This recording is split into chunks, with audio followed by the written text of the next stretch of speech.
Hey guys, back here with another review. Was a bit hesitant about doing this one when I first started posting some videos online. Did it because I wanted to get some content out there and share my love of watches with everybody. There's plenty of content on this watch, the Tudor Black Bay 58 Navy Blue. But after wearing it a couple of days, it has just incredibly impressed me. So figured I had to share my thoughts. So maybe starting off with the story about how I got this watch. Stopped by an authorized dealer, new authorized dealer.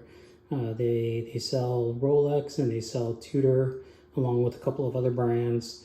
So new AD wanted to stop in and take a look at what they had. And to my surprise, they had a couple of Tudor watches in stock. Didn't expect to see this in this case.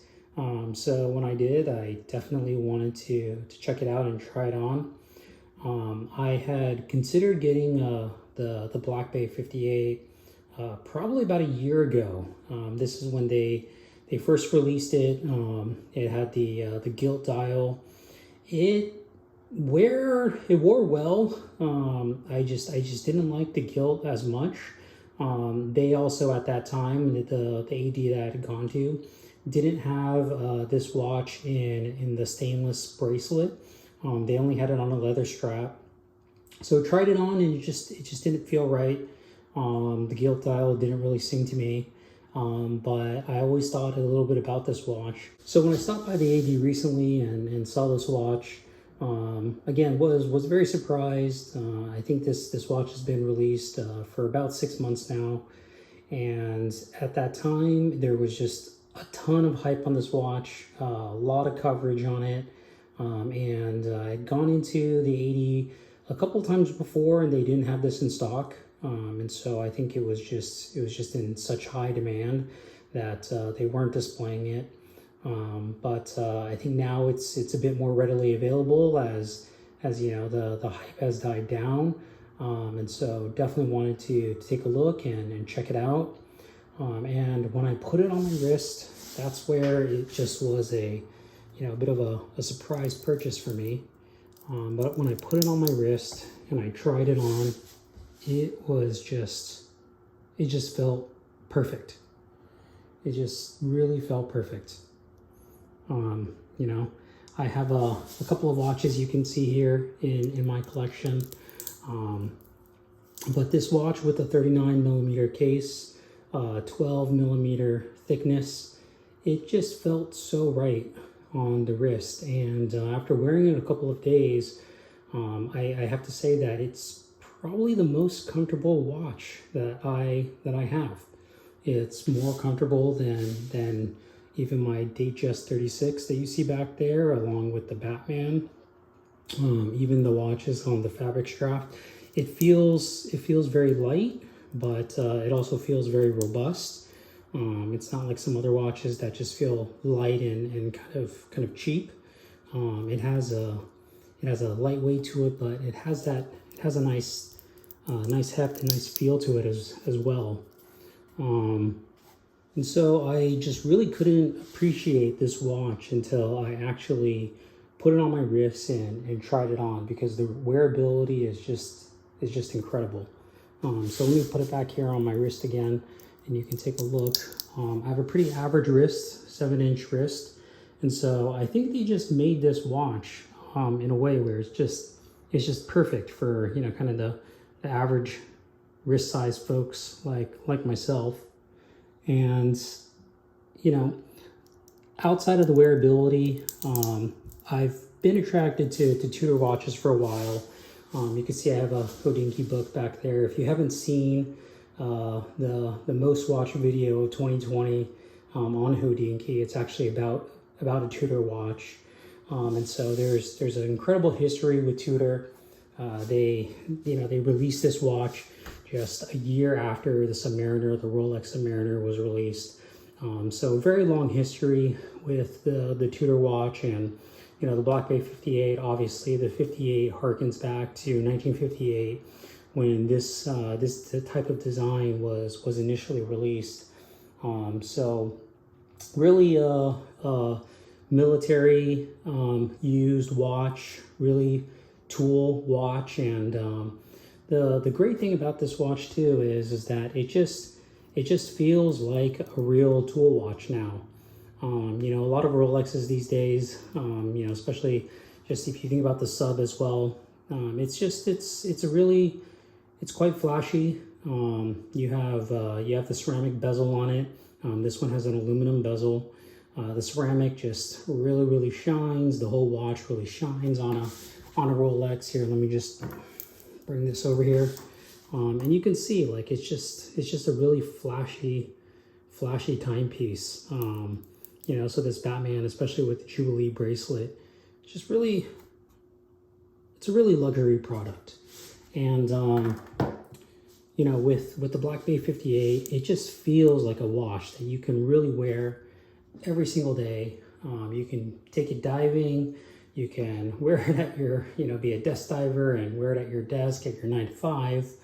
You know, it doesn't have really shiny parts of the watch. You can see here you know, obviously the case side is very finely polished, but everywhere else it's pretty much brushed.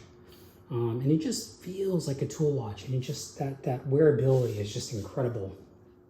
And I think for the money too, you're absolutely getting a lot.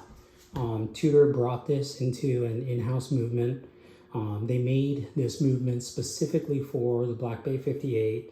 It has a 70-hour power reserve. It's an automatic movement. It's in-house. It's cost certified. It has a bidirectional rotor and a silicone hairspring for magnetic resistance. You're just getting a lot for the money. There's great legibility. You can see here the loom is great. The quality of the watch is just astounding too. I'm kind of just showing you what the clicks sound like here, and it's just really solid, really good. Perfectly lines up exactly how, I missed it there. Perfectly lines up, you can see. And so it's just really interesting too, the Tudor brand. I mean, it came out, same person who started Rolex, Hans Willdorf. You know, he initially came out with Tudor with the idea of it being a similar quality but much more affordable Rolex. And I think that's exactly what they did. And it being that everyday tools watch, I really don't think there's anything else that you can buy that is going to get you this much in a below $4,000 package.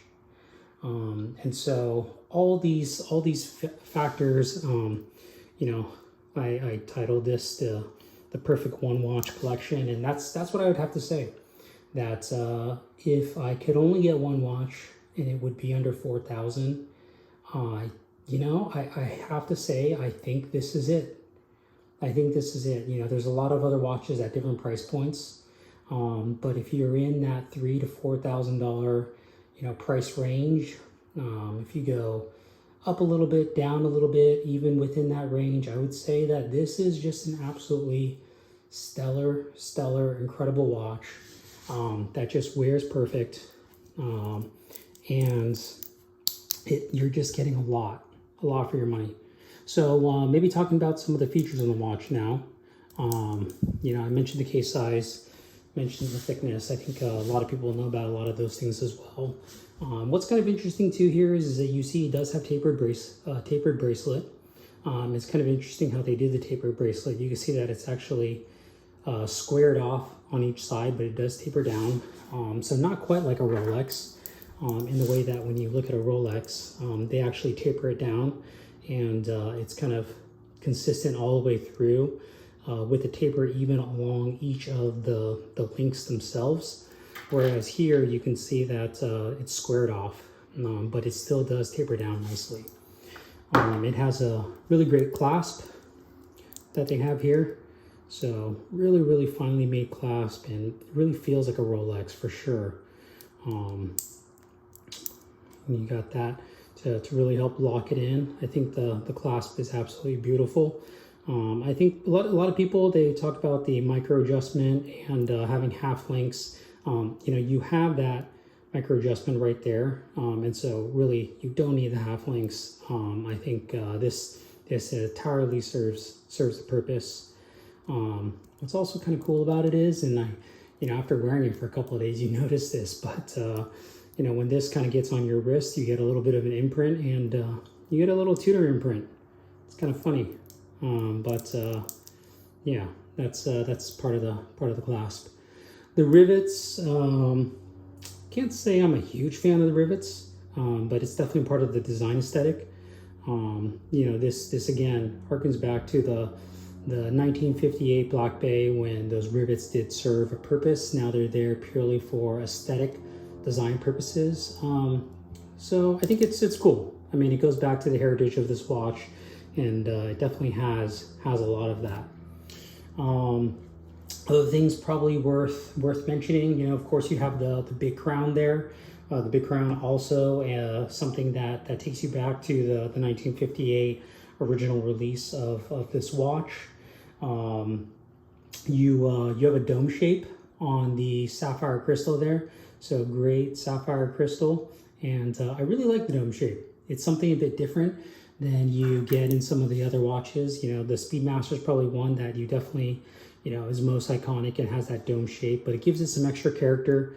When you look at, you know, compared to the Rolexes, they have a flat sapphire, so I don't think one is better than the other. I think it's just a bit different, and it gives it a little bit different of a character. So nice feature there. And the snowflake, it's also funny, but the snowflake, something very characteristic of Tudor. So something for itself. Very cool and very Tudor as well. You know, the last thing I'll say about this is that some people talk about the aluminum bezel and it not being as great as a ceramic bezel. You know, I'm not that worried about that. They talk about the aluminum bezel fading. I've had this Omega Seamaster for over 10 years now. You can see here it obviously has an aluminum bezel as well. I beat this watch up a ton, and it was kind of my daily wear for many years, and I've worn this just a lot, and you can see, you know, aluminum bezel, nothing wrong with it, and I expect that'll be the same with this watch. So that's it. That's my review there. If I could only get one watch, and it was in that sub $4,000 price range, you know, I really think this would be it. So perfect one watch collection. If you only had the chance to get one, I would definitely recommend this one.